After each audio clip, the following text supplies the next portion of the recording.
My husband left his mic on during a Zoom call. What I heard him tell his mother about me destroyed our marriage. Every subscription fuels our storytelling. Please subscribe and let us know where you're tuning in from. It's always wonderful to see. I was folding laundry in our bedroom when I heard Nicholas's voice echo through the house. He thought he'd ended his Zoom meeting with his mother, but his microphone was still on, broadcasting through the smart speaker system he'd installed last month. Mom, I'm telling you, Shanice is getting too comfortable. She's gained like 15 pounds since the wedding. My hands froze on his favorite Lakers jersey. 8 months of marriage, and this was what he really thought. I crept closer to his office door, my heart hammering against my ribs. His mother, Patricia, laughed that sharp, brittle sound I'd heard at too many family dinners. I told you she was just playing perfect girlfriend to trap you, baby. Now she's got that ring, she don't care no more. Nicholas sighed heavily. You were right. He's not even trying. Remember how she used to dress up, do her makeup nice? Now it's sweatpants and bonnets 24/7. The laundry basket slipped from my grip, clothes spilling across the hardwood floor. I'd been wearing sweatpants because I'd been working from home, building websites for Nicholas's construction company, for free. The bonnet protected the hair I'd spent $200 getting done last week for his company dinner. You need to put your foot down, Nicholas. My son deserves better than some lazy housewife who can't even keep herself together. The blood drained from my face. Lazy? I worked 50 hours a week at the hospital as a pediatric nurse, then came home to cook, clean, and manage his business accounts. This couldn't be real. But it was. I stood paralyzed outside Nicholas's office, my entire world tilting sideways. The real problem is she thinks we're equal partners now, Nicholas continued, his voice dripping with contempt I'd never heard before. She wants to have opinions about my money, my business decisions. Like she contributed anything to what I built. Patricia's voice turned syrupy, sweet, venomous. That's what happens when you marry beneath your station, baby. Her mama raised her in that raggedy apartment in Compton. She don't know nothing about handling real wealth. My nails dug into my palms. My mother had raised 3 daughters alone after my father died, working double shifts at the post office to keep us fed and clothed. That raggedy apartment had been filled with more love than Patricia's cold mansion in View Park ever held. I'm thinking about the prenup, Nicholas said quietly. Maybe I should talk to Davidson about strengthening it, you know? Make sure she can't touch the business or the house if things don't work out. The house we'd bought together. The business I'd helped him organize and legitimize. My tax refund had paid for his contractor's license. My credit score had secured the loan for his first truck. Smart boy, Patricia praised. And Nicholas?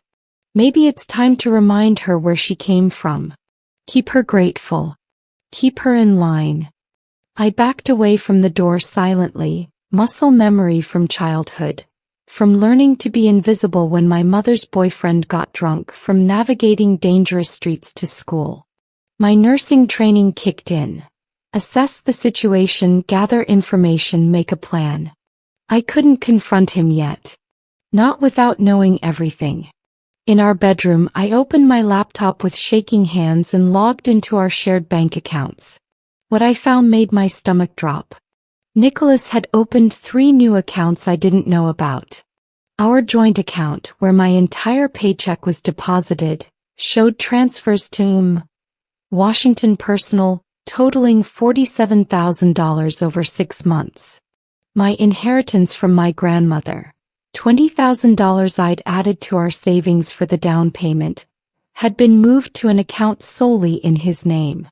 I screenshot everything, emailing copies to my personal Gmail account I'd barely used since we married.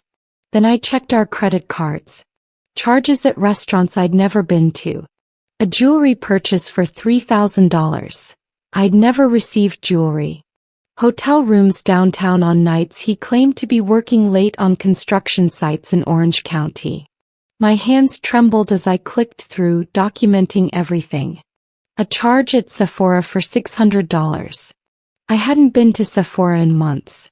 My phone buzzed. A text from my best friend, Tasha. "Girl, I need to talk to you about something. Call me when you're alone." I locked myself in the bathroom and called Tasha, my hands still shaking. She answered on the first ring. "Shanice, don't hate me, but I saw Nicholas yesterday at Boa Steakhouse in West Hollywood. He wasn't alone." My reflection in the mirror looked like a stranger. Eyes too wide, face too pale. "What do you mean?" "He was with a woman. Light-skinned, long weave, real done up. They were holding hands across the table and Shanice." She paused and I could hear her pain. "He kissed her. Not like a friend. Like how he kisses you in your wedding photos." The bathroom tiles felt cold against my back as I slid down the wall. "How long have you known?" "I just saw them yesterday, I swear. I've been sick about it, didn't know how to tell you. But then I thought if someone knew about my man, I'd want them to tell me." I told her about the microphone, about Patricia's poison, about the money. Tasha went silent then. "Shanice, remember my cousin Dion? He does private investigation. Let me call him. Don't confront Nicholas until we know everything. Men like him, they twist things. They make you feel crazy." He was right. If I confronted him now with just accusations, he'd gaslight me, make me doubt what I'd heard. I needed concrete evidence. "Call Dion," I whispered. "And Tasha? Thank you for telling me." After we hung up, I splashed water on my face and returned to the bedroom. Nicholas emerged from his office an hour later, smiling like everything was normal. "Hey baby, you hungry? I was thinking we could order from Roscoe's, get some chicken and waffles." I looked at this man I'd loved, who I'd supported through every struggle, who I'd believed was my forever. And I smiled back. "That sounds perfect, honey. Extra hot sauce for me." Playing normal was the hardest thing I'd ever done, harder than nursing school finals, harder than holding a dying child's hand at work. But I was my mother's daughter, and she taught me survival meant sometimes you had to smile at the devil. Over dinner, Nicholas talked about his day, about a big commercial contract he was bidding on, about his mother's upcoming birthday party. I nodded and laughed at appropriate moments while screaming inside. "You seem quiet," he said, studying me. "Everything okay?" "Just tired. Long shift at the hospital. 3-year-old came in with pneumonia. Touch and go for a while." That was true. It had been a brutal day even before my world imploded. His face softened and he reached across the table to squeeze my hand. "You're so good at what you do, Shanice. Those kids are lucky to have you." The hypocrisy made me nauseous. This man who called me lazy to his mother was now praising me? My phone buzzed. A text from an unknown number. "This is Dion. Tasha gave me your info. I can start tomorrow. Retainer is $500. Dion worked fast. Within 3 days, I had a folder full of evidence that destroyed any remaining hope I'd clung to. Nicholas was seeing a woman named Amber Collins, a 24-year-old Instagram model he'd met at a networking event. The Sephora and jewelry purchases? All for her. The hotel rooms. Monthly meetups that had been happening for 7 months, since before our wedding. Dion's surveillance photos showed them at restaurants, walking on the beach in Malibu, entering her apartment building in Culver City. One photo stopped my heart. Nicholas's hand on her stomach, both of them smiling, her holding up an ultrasound picture. I stared at that image for 20 minutes, something dying inside me.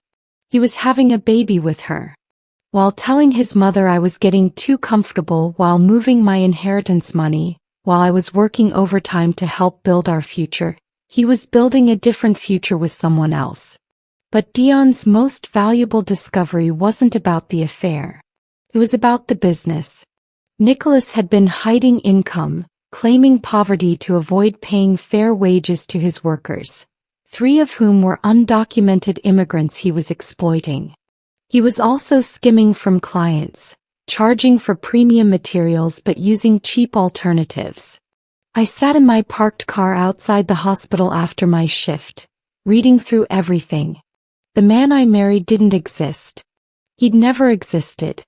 I met with attorney Diana Reeves in her downtown LA office, a sleek black woman in her 50s with kind eyes and a steel spine. She listened to my story without interruption, occasionally making notes. When I finished, she sat back and steepled her fingers. "Shanice, I'm going to be straight with you. That prenup Nicholas mentioned? California is a community property state. Any assets acquired during marriage are split 50-50, prenup or not, unless it's inheritance or gift, which he already stole from you. That's financial fraud." He pulled out a legal pad. "The business you helped build, the money you contributed, your grandmother's inheritance he moved, we can get it all back. Plus, his business practices you uncovered? That's fraud, wage theft, potentially criminal." Diana leaned forward. "But here's what I need you to understand. Men like Nicholas, raised by women like Patricia, they don't see wives as partners. They see them as property status symbols. When you fight back, they get vicious. Are you prepared for that?" I thought about my mother working herself to exhaustion to give us better lives. About my grandmother who survived Jim Crow and raised 5 children alone. About every black woman in my family who'd had to be stronger than they should have needed to be. "I'm prepared," I said. "Good. Then let's burn his world down legally." Diana smiled, sharp and predatory. Patricia's 65th birthday party was at her View Park mansion. All of Nicholas's family in attendance. I wore the dress I'd worn to our wedding reception. Fitted, elegant, expensive.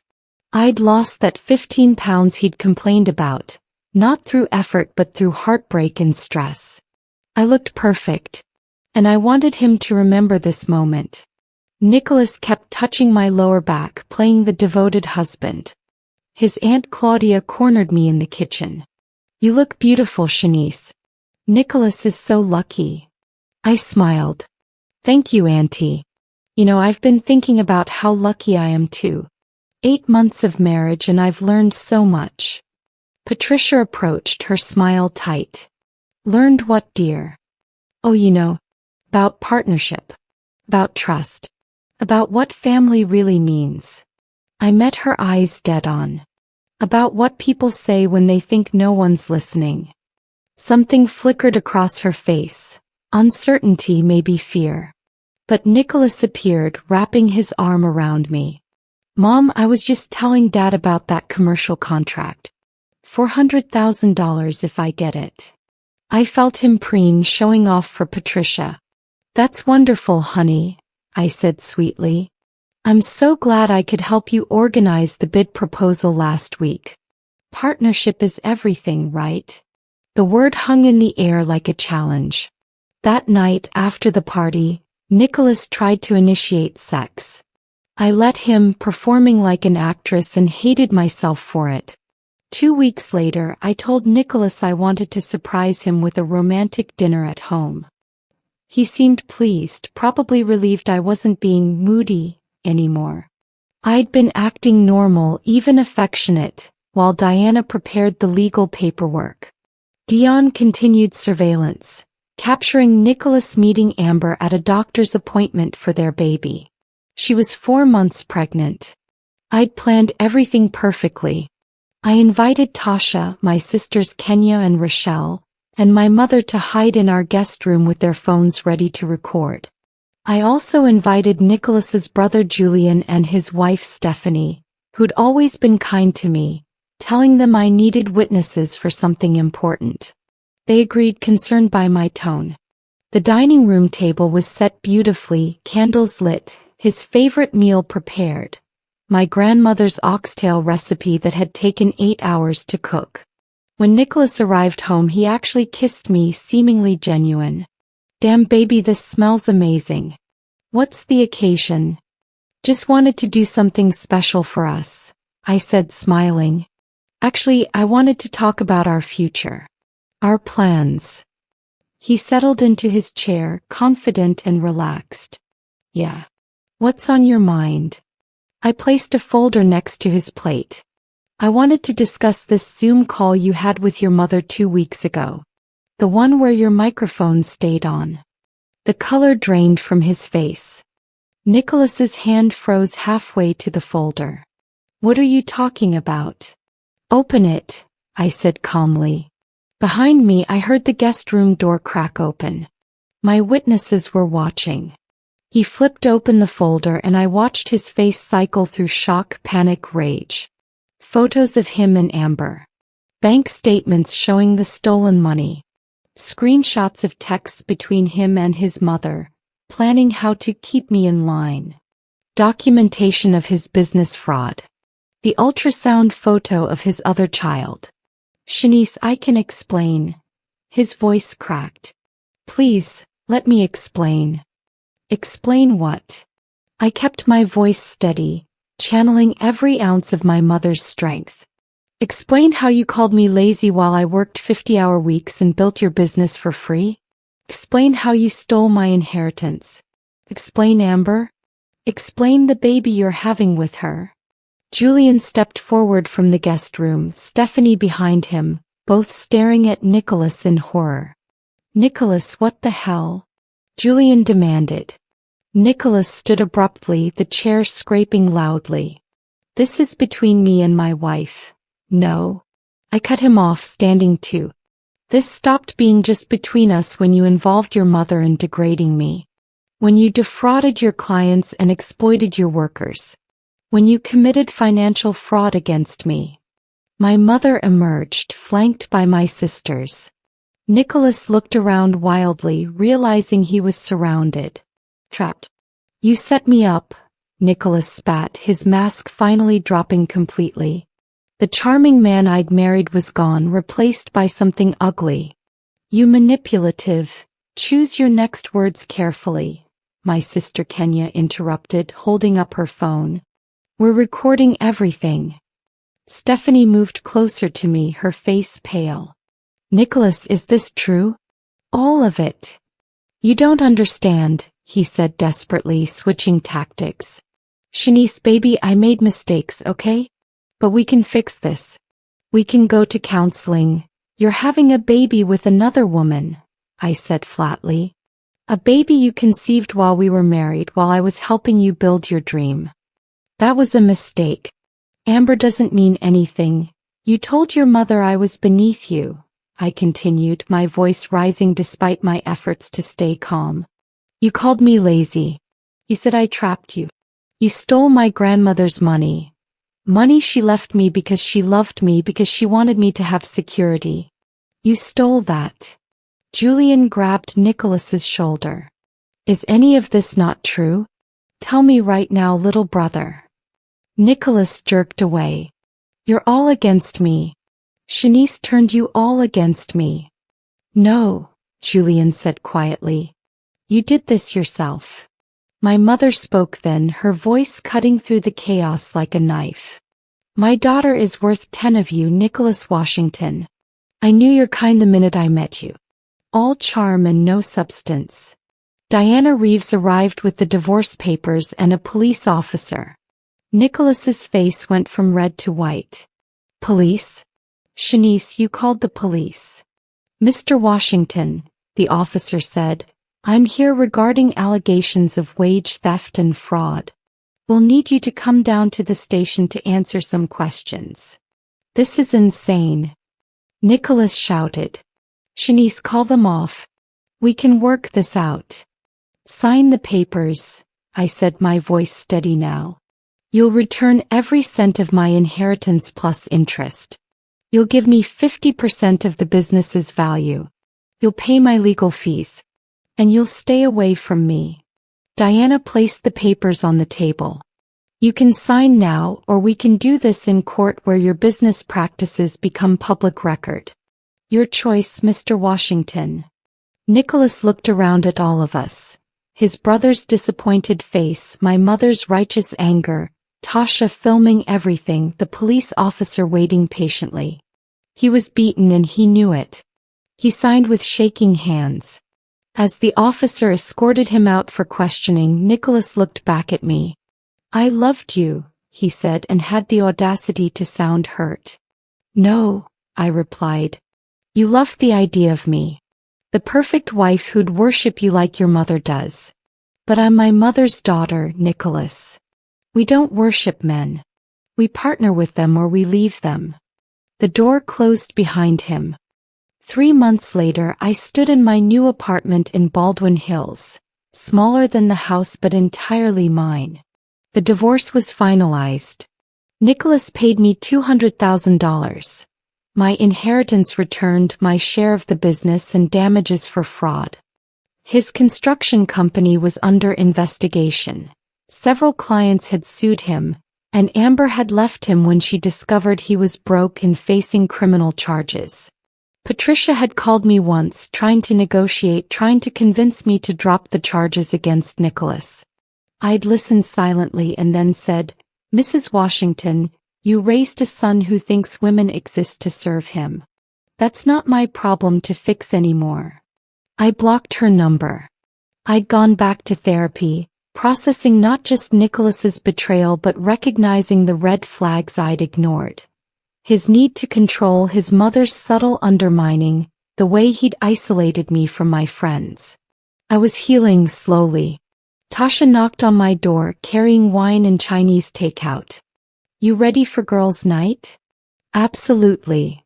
Kenya and Rochelle arrived minutes later, and my mother called on FaceTime from her cruise. Her first vacation in 20 years, partially funded by my settlement money. Baby girl, I'm so proud of you, she said, the ocean behind her. You stood up for yourself. I thought about the woman I'd been 8 months ago, folding laundry while my husband betrayed me. That woman felt like a stranger now. I'd learned that love without respect was worthless, that partnership required truth, and that sometimes the most loving thing you can do for yourself is walk away. As I laughed with my sisters, drinking wine in my own space, I felt something I hadn't felt in months. Free. My phone buzzed. A text from Julian. Proud of you, sis. You deserved better. I smiled. Some family you choose and they choose you back. That night, I slept peacefully for the first time since the Zoom call that destroyed my marriage but saved my life.